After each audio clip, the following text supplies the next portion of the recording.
Um outro ponto muito profundo sobre a transmissão da mente, que é o ensinamento central do Chan, iniciado por Bodhidharma e pelos outros mestres antigos, é que não há nada necessário, nada que precise ser alcançado que não seja a compreensão do que a nossa mente verdadeiramente é, o que é um ponto-chave. Quer dizer que talvez a mente não seja algo que está presente no corpo, talvez não seja algo que dependa de um cérebro, talvez não seja algo localizado no cérebro, talvez não seja algo, para dizer de outras maneiras, que dependa de uma forma, ou de uma ideia, ou talvez de qualquer outra coisa, qualquer outro tipo de fenômeno. Talvez a mente que permite que a existência inteira brilhe e exista, e tudo que você vê, tudo que você sente, tudo que você já imaginou, tudo que você já sonhou, talvez essa mente seja algo tão sagrado que, se a gente tivesse verdadeiramente a compreensão do que ela fosse, e essa compreensão paradoxalmente já está presente,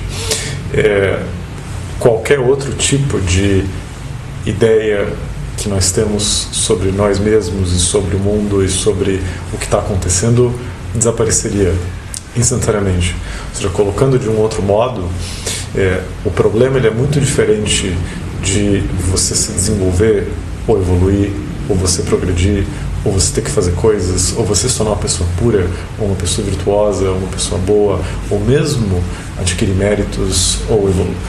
Qualquer uma dessas ideias não aponta diretamente à nossa verdadeira realidade. Ou seja, a gente tem que pensar que a gente não sabe exatamente como o processo da vida acontece.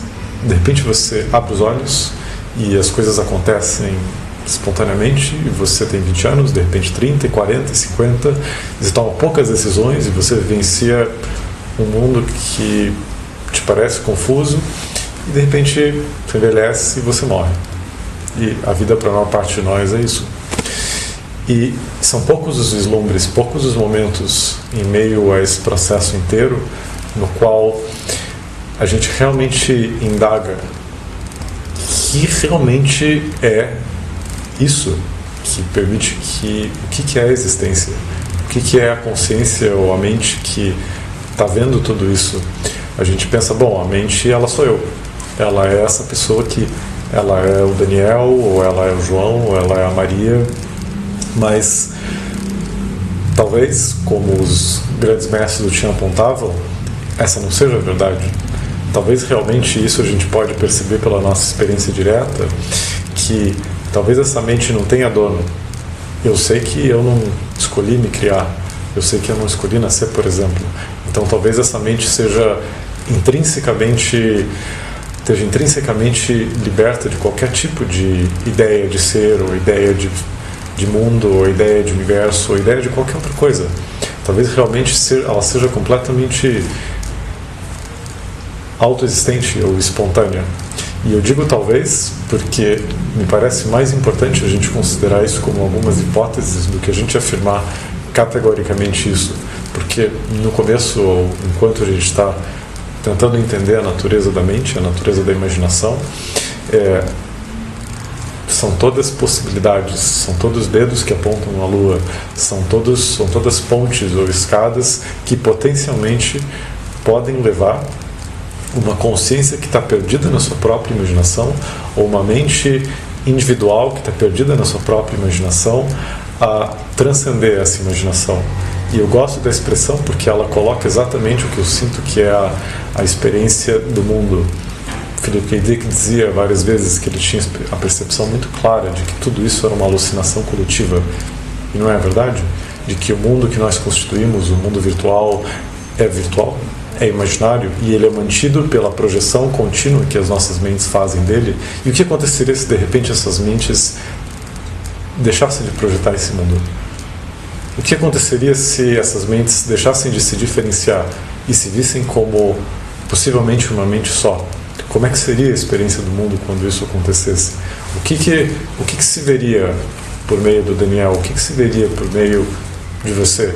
O que tomaria consciência da sua existência quando as crenças que definem, digamos, a identidade de uma individualidade desaparecessem? Talvez é isso que a gente tem que se perguntar. O que exatamente está pensando?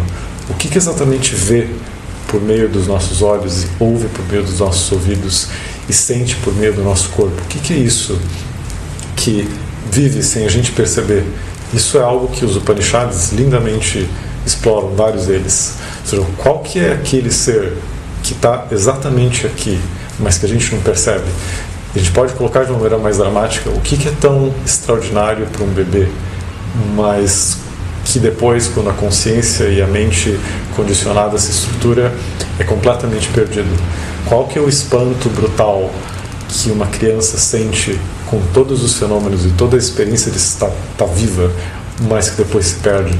Será que se a gente tivesse a experiência de perder esses condicionamentos imaginários, de ver através dessa falsa imaginação, ou ver através da própria imaginação, entender o que é a natureza da imaginação, será que a consciência se perceberia mais uma vez de modo imaculado, sem nenhum tipo de obstrução, completamente livre de qualquer tipo de suporte, e aí ela realizaria que ela é algo completamente do que ela imaginava ser? Porque aí a gente tem algo muito interessante.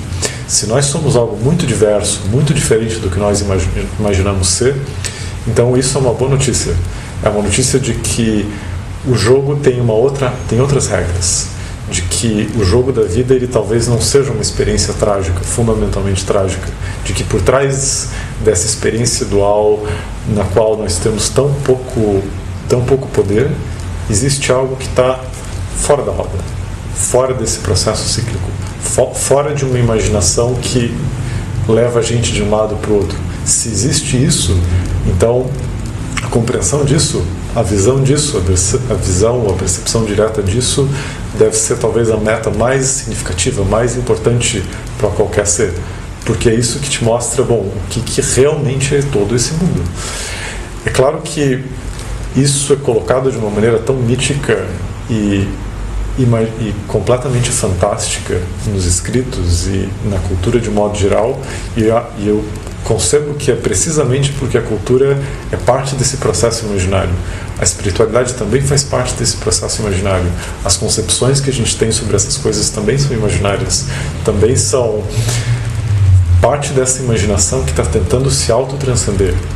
Então, desconstruir tudo isso, desconstruir as crenças sobre o que isso significa e fazer certas perguntas muito centrais são, na minha opinião, parte fundamental de poder obter respostas por você mesmo. Ou seja, se a gente não adquire o hábito frequente e constante de acreditar que aquilo que está se pensando por meio de nós é algo extremamente sagrado, extremamente especial, e é isso que finalmente precisa se perceber, a gente nunca vai acreditar.